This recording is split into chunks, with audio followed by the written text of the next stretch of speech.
Hello, Arliss members. I'm Deborah Kemp, and it was my honor to become president during the Toronto conference in March. Speaking of Toronto, the post-conference surveys from our 40th anniversary conference there are in, and they confirm the buzz. It was a great conference in a great city. It was jam-packed with programs and tours and events that really met all of our highest expectations. I was really encouraged to see so many new faces in the mix, and also to have the pleasure of meeting so many of you who are attending an Arliss conference for the first time.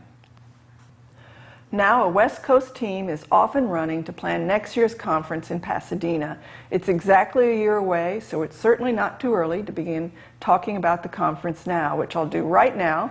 I'd like to show off the logo, which has been designed by the California team, that features our theme, Crafting Our Future. And here's an example of it on a water bottle that was distributed at the Toronto conference. On it, you'll see that the American arts and crafts movement plays a part in the typography. You can see some Gilded Age architecture, some palm trees, and there's some roses that represent the famous parade. So it really has it all, and you won't want to miss it. Please put it on your calendars for next April 25th through 29th.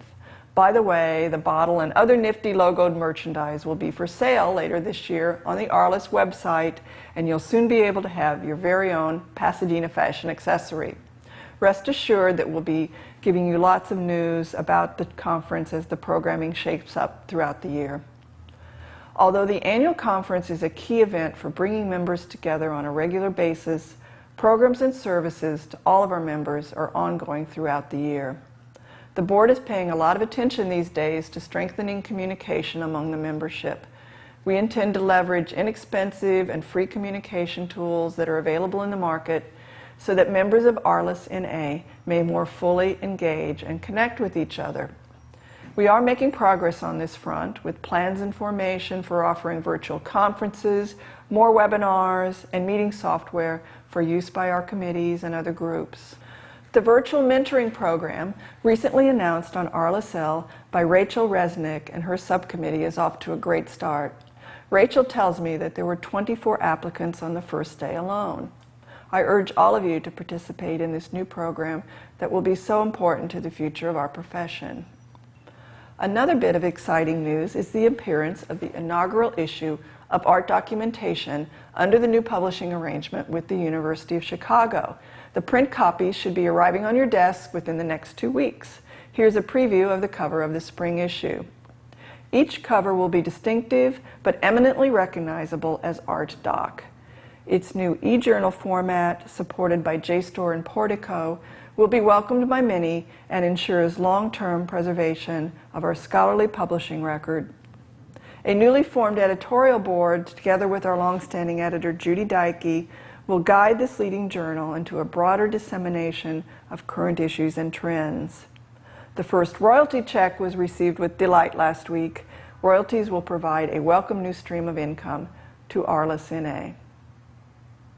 In yet another inaugural development that occurred just last week, our members on the East Coast hosted the first U.S. study tour for a group of 11 art librarians from Germany. Here's a picture of them in New Haven.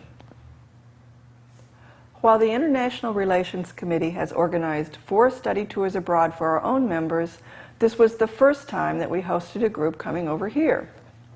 The outgoing chair of the IRC, Katie Keller, and the current chair, Holly Hathaway, did a great job of scheduling an outstanding itinerary. The group visited libraries, archives, and museums in New York, New Haven, and Washington, D.C., and I can report firsthand that it was a great success from the perspective of both guests and hosts, with lots of good discussion and discoveries all around.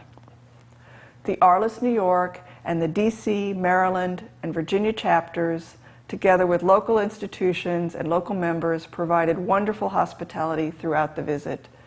I join our German visitors in thanking everyone who was involved in planning and hosting this successful tour.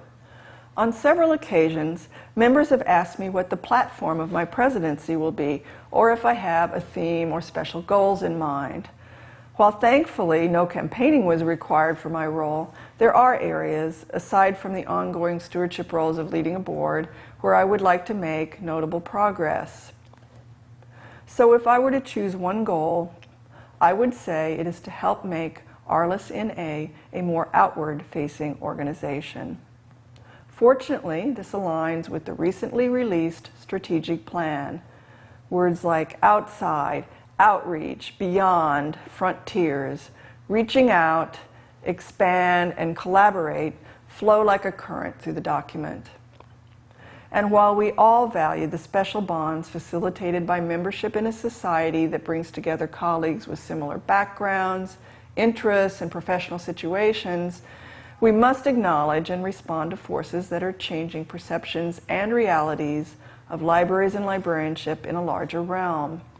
Our continued existence as a profession demands that we do so, and I look forward to addressing some of these external issues in future messages. The final point I want to share is that negotiations are well underway for a new contract with our headquarters management company, Technical Enterprises, Inc., or TEI. The Executive Board will be addressing the agreement at its upcoming conference call on May 3rd. Meanwhile, an active search for a new conference and association manager is underway. Over the past month, TEI staff have stepped up and made a commendable effort to provide uninterrupted customer care services to our members. I want to thank outgoing board members Marilyn Russell, Tom Riedel, Sandy Brooke, and James Rout for their exemplary service over the past 2 years, or 3 years in Mari's case for her presidential role. John Evans, Alan Michelson, Laurel Bliss, Sarah Carter, and Rena Vecchiola continue on the board this year and are now joined by 4 new members. Greg Most as our Vice President, Daniel Payne as Canadian Member at Large, Deborah Barlow Smedstad as our Treasurer, and Melanie Emerson as Communications and Publications Liaison. I assure you that our society remains in capable hands with this dedicated group of representatives. The Executive Board and I look forward to keeping you regularly informed of the Society's progress in further video messages. We invite your comments and suggestions as to how ARLIS NA can continue to meet your professional needs.